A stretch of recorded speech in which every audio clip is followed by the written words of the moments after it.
everyone. Does the sound okay? Good. I've really enjoyed the last day and a half, and I'm sure that, like me, every single session that I've been part of, I've taken away just something or one or two things that have made me rethink how I might approach things moving forward. And I invite you with this session, I guess it's an opportunity to say that we all have a huge amount of domain expertise in marketing and data and analytics and customer insights. But if I can perhaps give you some opportunities to reframe some of your thinking around the opportunity of how you might engage with what we, I guess, think of in our heads traditionally as older people, that's what I'm hoping you might get out of it here today. So just in terms of an overview of what I am looking to go through today, to start with, how many people here work in a for-purpose organisation? There's quite a few, and I've met some of you in and around the croissant and coffee outside. And I think that when I spoke to Ravina around coming along and being part of the conference, and what I appreciated with the program today is that everyone brings their own version of expertise and experience from the sectors they work in. And so I wanted to talk a little bit about just a couple of things I think are a flavour of working in not-for-profit or a for-purpose organisation that's a little bit different than when I've worked in fast growth and technology companies trying to sell out to private equity and some different experiences. And then I wanted to spend a little bit of time thinking about this idea of this next generation of older Australians. And I'll let you in on a thought that I have, which is that the person next to you is an older Australian in waiting. So, some of the things we'll look at then, I think are lenses around this idea of the 65 plus demographic, spending and digital adoption for older Australians, looking at how we might create a conversation, not just a connection, and building a shared understanding. In terms of, sorry, I realised I hit my timer, not my stopwatch, so that's going to start. That's going to start going a noise soon. And then I wanted to, Dom talked about this yesterday, for those of you that were in the room, a little bit around accessibility, but I see that thinking about your digital asset suite and the accessibility for people who are older and may have some age-related impairments is actually a competitive differentiator, and it's an advantage and something that's positive to consider, and then obviously questions and discussions. So if I think about starting off about the why of working in a for-purpose organisation and how that makes working in for-purpose different than commercial organisations I've worked in. It's that really at the heart of what we do, those of us that work in for-purpose, is that, as the name suggests, I work for a charity that has a benefit to a public benefit or for a charitable intent. And, a lot of people work out there, and it's not to say that commercial is bad and for-purpose is good. I mean, people work for great societal change. They do interesting things. People that are selling, FCMG, organisations do a lot of great social programs. So we're all doing things that I think have impact.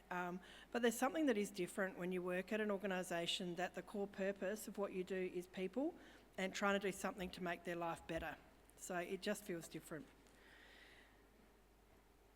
The other thing that I've found really different, I've worked in for-purpose organisations, for the good part of the last decade now, is that you have a really, really powerful community that you can draw down upon. And people are really passionate about the ways that you engage with them and support them in their lives. And your own team, as well as your customers, are happy to talk. So what we do is that we, at ECH, we integrate those things into our marketing program and those people's experiences. So here on the left we have Dean, who's our resident horticulturalist. He runs a lot of community gardening programs, and he's great he brings in a lot of herbs and horticultural knowledge to head office. And occasionally, when the season's right, we actually get some beautiful flowers as well. And Deepti in the middle is our dietitian in our allied health wellness team. And we have a customer magazine that goes out, and also we do a digital version of a printed copy of the magazine. And Deepti does tips and tricks around nutrition and diet that are specific for the seasons. And then we match that with recipes and things that we give as well. But it's sort of bringing in this expertise outside of their day-to-day job in a way they can be a voice in your marketing program. And then on the end we have David, and David is just a wonder guy. He's a lead in some of our ongoing walking group programs. But what's been great about him is he comes up with a word every week, and we integrate that into our social media. So it's sort of an opportunity, the word of the week from David. So I guess it's just an invitation for everyone to think about, are you using your community? I'm sure you have powerful communities. Is there a way you can integrate their voices into what it is that you do? Money. I did work for an organisation once where, people are very focused on mission, which we all should be, but someone once said, no margin, no mission. And I think there's something to that. But the reality is when you work in a for-purpose organisation, you won't have the same amount of people or budgets that you would when I've worked in, comparable commercial-sized organisations for the same amount of sort of turnover. And so, most of us that are out there that have put up their hands in the room wish we had another dollar, another person, and often another day in terms of our deliverables. But I would say it really focuses things around budget cases. And when I'm building budgets now, in the last few years, I've really done a lot more diligence around upfront working out costing and really thinking realistically about what it is that we're looking to do and what we're looking to spend, because the case, if we're not spending it on our marketing program, is that it can be going in terms of a direct impact activity for someone in their life. So you have to really think of it and frame it in that way. So, when I worked in the tech boom, I had sort of a lot of hidden buckets that were quite sizable.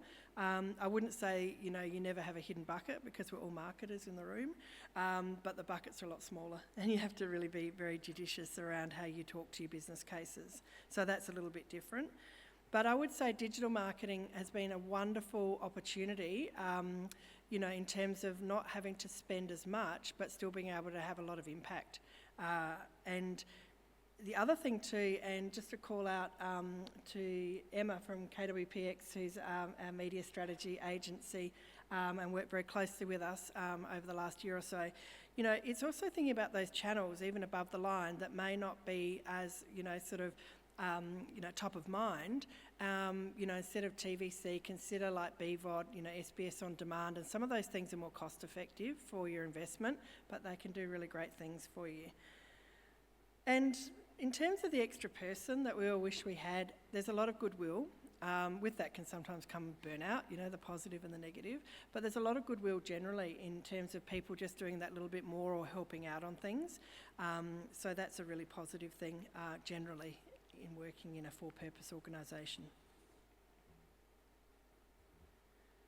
So I'm going to switch gears a little bit now and spend really the rest of the time here today talking about this idea of the next generation of older Australians.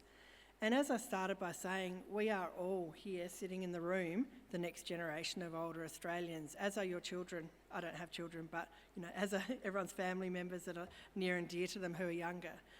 And I think that if we ignore the idea of what future we want to create for them and for ourselves and don't take the opportunity to think about that now, we're going to be experiencing things that are challenging and problematic for the current generation of older Australians. So there's some incentive, even if we think of it quite selfishly. But I wanted to start by actually looking at some facts and figures around this idea of people who are older in our community as a percentage of people who are in our, it's a very nice blank graph.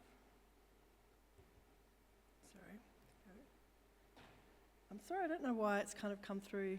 Oh no, it doesn't, it only looks blank on my screen here. That's all right, I was going to give you a good description of it, but you can see it out there. If you look at this, and this is a little bit old because it's public health data, but in 2020 there was an estimated 4.2 million older Australians, that is people aged over 65, and they were comprising 16% of our total population here in Australia. And if you think about that in terms of our, well, in my case, parents and grandparents, for some people in the room it's grandparents and great-grandparents, if you think about that in 1970, people that were 65 plus, if you like, were only 8% of the population. And they were 12% in 1995. So you can see now that they're 16%, in more recent times. But it's estimated that by 2066, which is sort of my cohort, I'm in my early 50s, by the time I'm an older person, it's going to be nearly 23% of Australia's population is going to be people who are aged over 65. So you can see the other change that's been as a percentage of population is people who are aged over 85. So obviously with changes in healthcare and with the ways that we are supporting people differently, people are living longer. There's a far greater percentage of people who are going to be aged over 85 as we go into future generations. And that's something to really think about just in terms of how we think about a customer life cycle model. And to break that down just a little bit, people, the dark blue represents people who are biologically male, and on the right-hand side, people who are biologically female. But I've sliced and diced these, they were, whole piece of snapshot of all ages in society. And what I did was I cut them in half to show you, and I guess the key point I want to really focus on is the percentage change that you can see from the model from 1999. If you look at the older people there, people aged over 85, particularly looking at the male percentage there, and you look at 2066 and you just see the huge growth. So again, it's similar to what I've just spoken about, but I just thought sometimes a picture can paint, a different way of slicing and dicing the picture can paint a different map in our minds. And you can see the great, youth market there, and youth market is in these statistics to some degree predicated on estimated birth trends and things like that. But you can see there is some flexibility as these sort of, bigger cohorts go up through the age brackets. But the main thing there is just to, the takeaway is thinking about there's going to be a lot more older people in society than ever before. And when I was doing my studies a couple of years ago, one of the statistics I remember was that for the first time in 200 years, there are now more people in the United Kingdom who are aged over 65 than there are under the age of 5. So, we're seeing huge societal demographic shifts in terms of our ageing and older people as a percentage of our population. And now I wanted to talk a little bit about demographics and how we as marketers traditionally have banded people under chronological age brackets. So, we all understand the concept that we want to get people at as early a point in the life cycle that, makes sense to bring them in on our products or services and retain them. It's a lot lower cost, to retain a customer and to keep them engaged with us than it is to acquire new ones, and to sort of, maintain their connection to our brand and our services through the course of their lifetime. But I would say that I think it's interesting and that we have a lot of these sort of quite tight demographic data when you go to surveys and options for people to choose in forms for younger age cohorts. But there seems to be this great 65 plus, and people are meant to be just ticking up, yep, I'm definitely 65 plus. And if we look at ECH, we have customers in our mid-50s through to people who are over 100 years old. So for my demographic data that I have to look at as an organisation, I'm considering a cohort that's nearly 50 years apart in age. And I think if we thought and used the lens to think of 65 plus for a younger demographic, it would be the equivalent of saying, tick the box if you're aged between 1 and 50. Or tick the box if you're aged between 18 and 67, which to most of us would seem a bit odd. Like, oh, that's not going to be the same. And I do appreciate that younger people and people throughout their lifetime have very, set milestones that we often identify with around being a child and a teenager and work life and maybe some sort of formal commitment to other people, having families, travel, things like that. But I would suggest that older people also have milestones that are quite significant and to some degree act as really useful anchor points for marketing programs. So it might be pre or post-retirement, or as I heard on the radio this morning, the fact that people aren't retiring. And I mean, we all know this, and, some stats just came out as I was driving in saying, a survey, was saying that people don't want to stop working and they see themselves working into their 70s. They actually enjoy it and they're engaged in not necessarily wanting to work full time, but they get a lot from it. Older people may have status of their family, so whether they have children at home or they don't, whether they are able to travel, whether they economically can do things or can't. And also, when we work in the care sector, we would see huge differences in people who want to live an independent lifestyle or perhaps require some minimum support or require huge amounts of subacute care. So I guess I just invite everyone to think about this idea of 65 plus and maybe whether there's not a different way that we might in future work together to break that down a bit. So to extend on that, if I look at ECH, these are all people who are potentially customers of buying a retirement living unit. We've got, and I know a lot of us do this sort of tribes marketing, particularly in an older cohort. This is the way a lot of people are approaching it. But we've got Andrew, he's our independent, he's in his 50s and he likes fishing. We've got Ji and Rod, they're in their 60s and they've retired. And Catherine, she's in her 80s and she's recently a widow. But the reasons they want to buy a retirement living unit are quite different. So obviously with Andrew, he wants to just lock and leave. Ji and Rod want to meet people and have a community, and Catherine wants security. So the way that we map the classic customer journeys in our messaging, like we all have to do for the different audiences, marketing audience segmentation are key, but I think it's really around also thinking how do we build closeness and connection beyond the digital journeys that we're putting together. So some of the things that we do in addition to our digital programs, we have community partnerships, so we bring people to do things that are a bit different that money can't buy. We also think about different cohorts wanting to receive information in different communication channels, and this is something that I think those of us that work with older people have probably had to do a lot more of in recent years. Do people still read print things? How many of them do? It's really expensive. Can we get rid of the magazine? Can we just go digital? Oh, we don't have any email addresses. We've got some email, we've got the husband's, but not the wife's email address. And the wife also wants to get emails.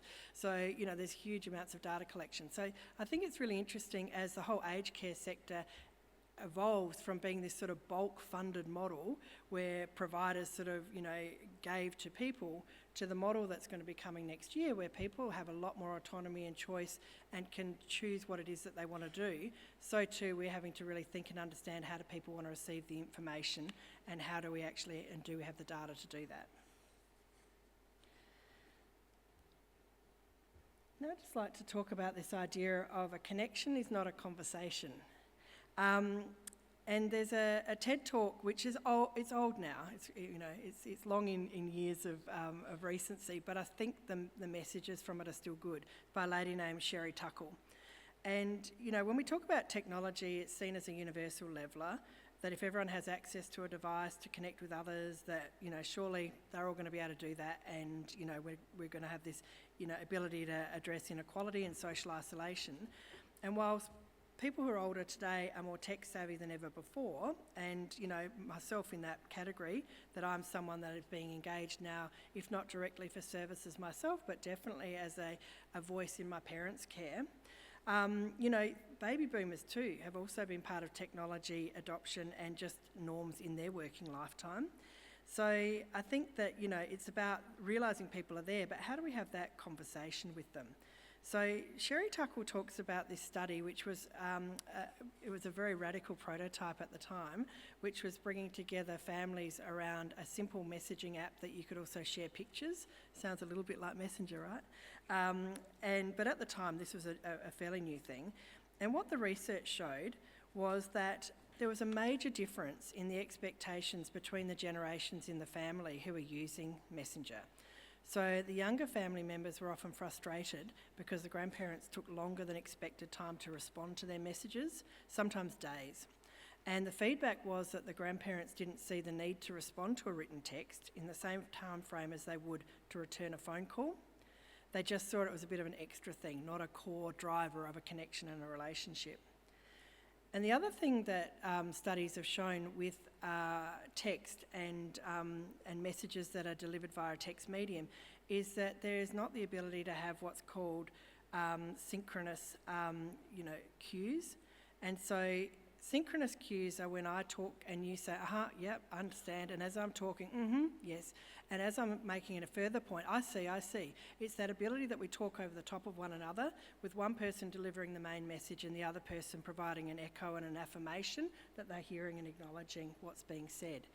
But when you're doing a text, you don't have that. And what that means is that people don't perceive an ability to build a relationship and have closeness when they get texts in the same way as they do if they have an actual synchronous conversation with people. So I think one of the really interesting things to watch will be AI, because the reason we've moved and tried to move people away from call centres, obviously if you're wearing your business cost hat, is it costs money to hire humans to do this work.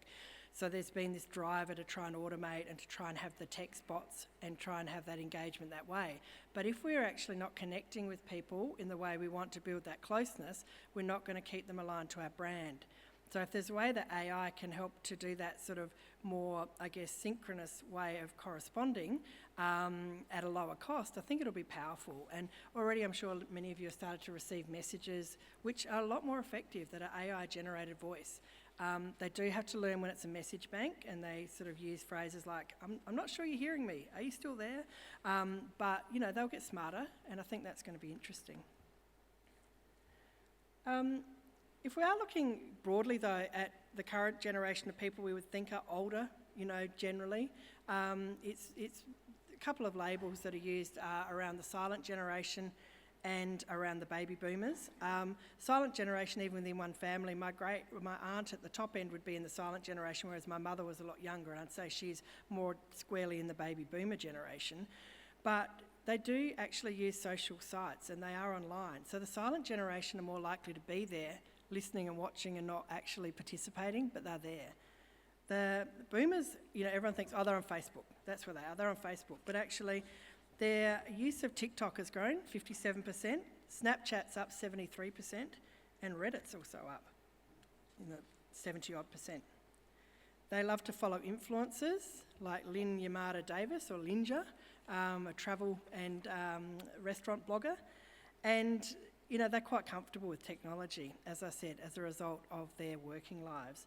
So they are definitely there and engaged. They're spending money too, and it's increasing. So for those of us out there thinking that people are not really engaged and they're not really spending and buying, they are. A study by the Australian Communications and Media Authority of over 2,000 older people and their technology use showed that over 90% of them had the internet at home. And a great percentage, as you can see there, are increasing their dollars that they're spending. And I think it's interesting if we think of our own products and services we're developing. I recently went to the launch of a content aggregator talking about 5 new sites they were launching, and they were all based on targeting the youth market. And when I asked if they've had plans to develop channels that were for people who like to travel, dine out, they like to game, they like to pursue leisure activities, who had a huge disposable income and time and were there online looking at things, they said no, they didn't. And it wasn't something that they were doing. So I think it's just one of those things, I guess, just to call out and think, is there a bit of a youth bias potentially in what we're doing and thinking about with digital and exciting and new and dynamic things, when in fact there might be a huge opportunity sitting there for all of us that we just maybe, could think of in a different way. People might need a bit of help and support, though, to be on the technology journey. My in-laws bought a laptop. They live overseas, I should start by saying, as a way to engage with us. By the time a couple of their daughters had, done things, their granddaughter had done gaming, someone at the local library had helped them to load some security software, the whole thing ground to a halt, and it became, on the shelf gathering dust. And I think there's an opportunity that, if we think about, cultural change, I was talking to a friend who does a lot of work in cultural change in organisations, who said obviously 10% will never just come along on the journey, 10% wish it happened yesterday and they're already there, but 80% of people are somewhere in the middle. And I think if we think about older people and technology adoption, generally there are just different on-ramps you might need to think about. And the federal government's investing $42 million to extend a digital literacy for older Australians program until June 2028. So again, there's this idea of education out there in the community to offer a support, but just, a call out to suggest, think about the on-ramps that we're giving people. If my in-laws had been able to not just buy the actual Toshiba, as they kept calling it, but had had an opportunity to sit down for an hour with someone to make sure everything was loaded on properly and secure and give them some tips and tricks on how to use it, they would have been prepared to pay for that too. They are prepared to pay for a premium service. Accessibility, I'm not going to spend a huge amount of time on this, and I think Dom covered it yesterday, which was good. He picked up on it in the room. But what I would say is that, people who are older, different from disease, there is a likelihood as people get older that you experience some level of what we would call age-related impairment. That often might be around some level of cognitive decline caused by vascular compromise. It could be around your sight, your vision, your fine motor skills. And I think that people, when they look at accessibility, I often hear people talk between two worlds, that they're really passionate about it for the general idea of the good that it does, and it helps people to access. And then there's this sort of school of thought where, it kind of wrecks my colour scheme and I can't do as many graphics as I want and I have to do all this overlay stuff, and it sort of ruins the whole vision I had to what I wanted to do. And I guess I would just say, think of it as an opportunity for, either engaging people for your purpose of what you're doing or for making money, if that's what you need and want to focus on. That if you're doing this really well and other people aren't doing it well, back to that point, there's a greater percentage of older people, they're online, they're doing things online. And, if you do this really well, you could really start to see some impact as a result. But it does take some rethinking. We rolled out a lovely new brand, and then we had to go and rethink a bunch of our colours because they didn't work from a contrast point of view for accessibility. And just a couple of quick points to finish up, including I'm going to just show a little, with Sam's support, bit of a video in a second. But, how are we depicting older people? And the idea of older, people are people at every age. And suddenly, one of the things that we hear constantly, and it shows up in research, that when we talk about people being older and giving them this label, they actually feel, that they're other than something in society. And it's no different than every other form of discrimination. So I think that, often we see that people are either depicted, and mass media communication studies have shown, people are either depicted as super gran or as old and frail. And so, between skydiving gran and crochet gran, there's not a lot in between. Yet the majority of people we would think of as older in our lives are probably somewhere in between. So I would just say that, at ECH, we did a brand relaunch in the past 12 months, and the big focus we had was to try and sell a positive but not a fakely positive message, a positive message about people getting more out of their life, and we tried to just have people living their life as part of that, just sort of this regular life. So Sam, if you'd be so kind, I'm just going to show you the 30-second TVC that we put together. Life's a journey. Sure, as you get older, you might slow down a little, or even take a different path. But the important thing is that each step brings you more of what you want. At ECH, we don't tell you where you should be. We support you wherever you are and wherever you want to go. Get more out of life. Just ask ECH. So again, I just think it's an invitation. Are you just, to maybe think about, are you integrating older people into your creative? Does your family show older people as part of the family dynamic? Are you just talking to stories about people who are different ages in what you do? Again, not to hear a lecture, it's just to invite to think, as I have been trying to do with each of the sessions I've been going to about my own practice. So just to recap the ideas from today, use your powerful communities to tell your stories. Consider the opportunity of older people as consumers and online shoppers, and that they're digitally savvy, or they might need some help, but they could become savvy quite happily. That older people have milestones in their life as much as younger people do. That we should be trying to create a conversation, not just a connection, and what's the opportunity with AI that might come along as a way to do that at a lower cost to the business, ultimately. And, really just thinking about how we're portraying older people. And we often talk a lot about stage of life, not age of life at ECH. Or as our CEO talks a lot about the third act of life. And finally, back to for purpose, this is Patricia. Patricia is over 100 years old and she's been a resident in one of our retirement living units since 1982. And I'm really privileged that I get to meet and work with people like Patricia in my work life. So I just wanted to finish back to purpose. So thank you.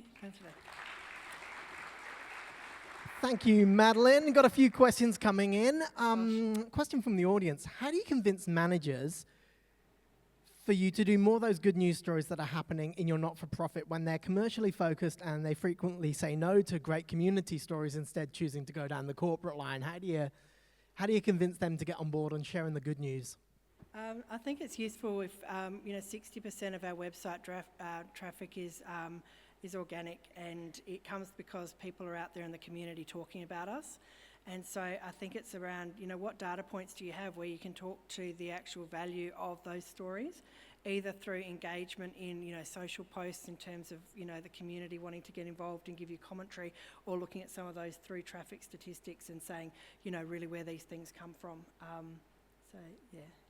Talking about social posts, it was actually interesting for me coming from local government comms, hearing you talk about print newsletters and the relevance of that now as we move forward. We spend an awful lot of money on print newsletters. You wouldn't believe it, I would tell you, but someone would kill me. It goes out to every single resident, and we have those same conversations continually. And as our residents get older, we're looking at new ways to do it, but we're still saying it's too early to stop the print newsletter. In 20 years, what are we going to be doing? Are we going to be TikToking to the new older generation? Like, what are your thoughts on where the future's going and where print will be in the future? I think, I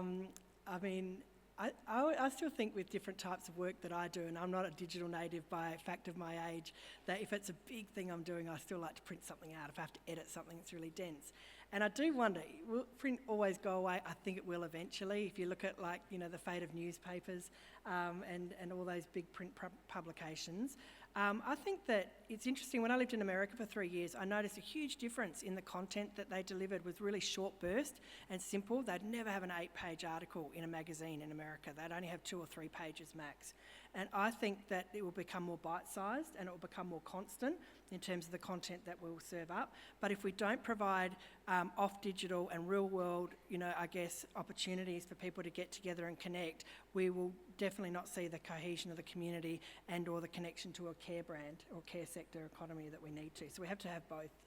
So talking about the types of content that you're delivering to older demographics, is there space for creativity and fun, or do you find it's more traditional advertising that you're doing more serious branded content? It's interesting. I think we're just at the juncture now where we're going to have that debate and discussion, because when we did the initial creative, I should mention the creative on the TVC was simple creative, just to call out where the pieces fit. We originally had some quite cheeky, sort of things we spun up in the original concept discussions, and some fun ways to, you can sweep the paths while I, sweep up at the shops. I mean, that's probably wasn't quite the same, but, sort of this idea, someone can go and do this sort of home care assist while I'm out having this great life. And, there were some cheeky ways that it was depicted, but how much is there a tolerance for that when we get to actually put those pieces out and market? I'm not sure, versus that, yeah, we're alongside you, partnering, here we are. So, I'd like to think we'd be brave and do some, particularly through our socials, where we test that a little bit. Because we find that people are not serious in our community. They're out there living and laughing and having jokes, and I'm nodding to other people I know that work in for purpose. They're not serious, and, so I think they would accept it. On that note, we took a risk. We, at the City of Port Adelaide Enfield, we recently rebranded and we did an advertising campaign with it. And I had a great idea, I thought at the time, of getting an old lady to put on her swimsuit and go and stand next to the water. And I was like, where are we going to crop it? Because she's facing the water. Like, how's this going to go down? And I was so scared of asking her. She's like, nah, show my butt, let's go. And she would have, I reckon she was about 80. She's like, yeah, put it on a billboard, let's go. So, yeah. And probably we overthink it more than what we find, when we talk to someone. Definitely, she was up for it, and it was actually, I think it was about 5 degrees when we took the photos in the morning on Semaphore Beach. It was very cold. She was brave getting out there, not wearing anything in that weather. A question from Nicole. Staff at not-for-profits manage huge workloads and responsibilities on tight budgets as well. How do you prevent and manage staff burnout but still retain great staff? I think that's, it's a very real challenge, and I think that some of that comes from some work we've done where we've tried to get a lot better at really articulating what it is that we're going to be doing and our goals. It sounds really boring and generic, but when you actually have clarity of the goals and the things that you're working to, and understanding there's always going to be the CE special and the buffer that you have to respond to, and allowing that time, it means you can push back if you do get extra things put upon you to ask which thing do you want us to stop. And if you don't have that plan clearly articulated, it just leaves you at the mercy of trying to do another thing on your plate. So some of the work I've been doing with the team in the past few months, because it is very real for every for-purpose organisation, is around that goals and planning, and also our key success metrics, where we start to talk in a language where people are data-driven, and we can show the actual impact and the outputs across all areas, including things that traditionally where people haven't looked so much at that around our internal and external communications, more organic pieces. So yeah, it's just trying to have, I guess, some clarity to be able to have a position to talk to when you get asked to do extra things. And I think what you were saying about accessibility is obviously a huge thing, especially in your space, marketing to older people. Are there any tools that can assist organisations with doing this? I know we've recently put something called, I think it's called Useway, on our website, where you can click it and it will change the contrast, and even it'll put a dyslexic-friendly text on there, or a font, or it'll live translate the language, and it just makes it real easy, and it's all embedded in the website. Is there anything like that that you can... This is probably where I'm looking. No, I'm not going to put Emma on the spot, but I'm saying that Emma's counterparts, we're working very closely to redo our website at the moment because it's not best practice in the current state. And that team are advising us on all those things. So I am happy to follow up and take the question on notice. She can come up if she's... No, it's not Emma's don't want to put her on the necessary spot. domain expertise either. But what I'm saying is there definitely is, but I'm not the best person to probably advise on the specific tools. But that is the objectives of doing that as part of our project, yeah. And what's the future for the aged care space and marketing in that area in general? Well, I think it's around, and you can see this with, the government, policy direction across both sides no, it's not just both sides, all sides of government and voices, is that, we want to live longer and live in our own homes or in a space, whatever the home is, an independent home, or it might be a retired, sort of connected community.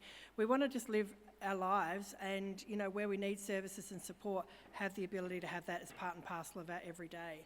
And I think that's the future isn't some, jets and UFO spacecraft flying around. It's people just being able to live great lives. And we talk about health span, not age span. So how do we stay healthy, and that's mentally healthy and physically healthy, as long as possible, and live a really good age and a good life, and do that in a systematic way that everyone, independent of what money they have, can also have that experience in our society.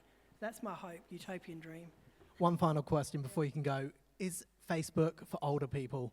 Because someone told me that the other day. I'm on there all the time, and it made me feel old. I think I'm a Facebook person. So I think given I've now started to classify, now as I said, I'm being targeted for older age things. I think, yeah, it might be. Let's go rant in some Facebook community groups. Thank you, Madeline. Thanks, everyone.